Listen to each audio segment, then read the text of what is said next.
ladder, oh. At ipapakita ko sa inyo kung anong gagawin ko sa ladder ko, ha. Tinutulungan ako ng Home Depot employee. Babae.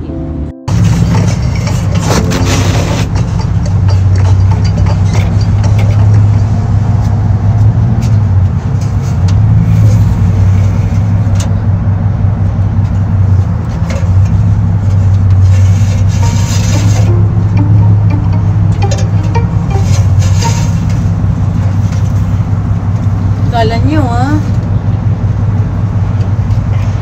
Lalaki lang ang marunong gumawa nito. Pati babae marunong. Itali natin para mamaya. Baka mapansin ko yung aking ladder, laglag na pala.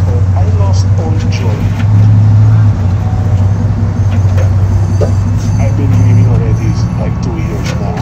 Masakit kasi parang magtagal yung pumunta dito ng parang just got care from a mother. Hanap ko nun. Ayos!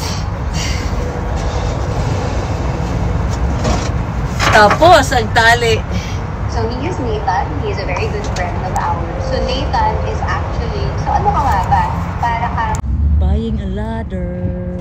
Yeah. I gotta help to tie it up.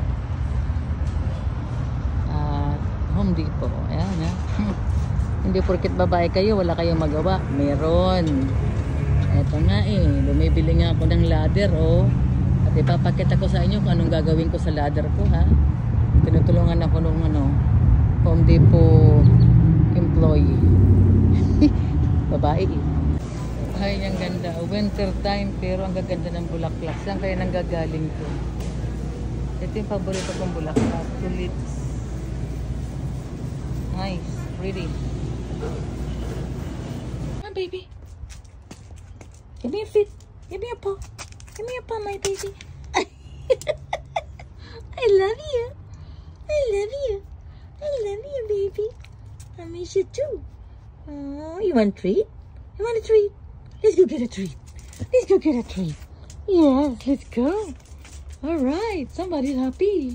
Ay, nakalabas din. Kaso, hindi na naman yung araw nagpakita. Nagtago na naman. Kaya ito, nagrunning sana. Inatake naman ang allergy. Ay, mag-view-view na lang ako. Nasaan yung mga duck ko dito? Ay, hindi ko na nakikita. Nagdala pa naman akong tinapay. Pakakain ko sa kanila. Nawala naman. Naririnig ko eh. Andun sa kabilang side. Ay. Ayoko tumakbo roon. Ang ganda rito tumakbo. Sa umaga. Kaya lang, dinadala ko yung aso kong pitbull.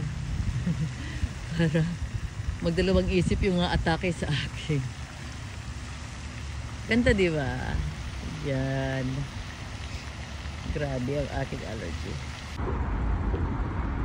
Naku, kailangan ko makats ang view na to. Ganda, oh. Kaganda. Ayan. Lumulubog. Ang ganda tingnan. Nahuling-huli ko na naman siya. Hala, sige kayo.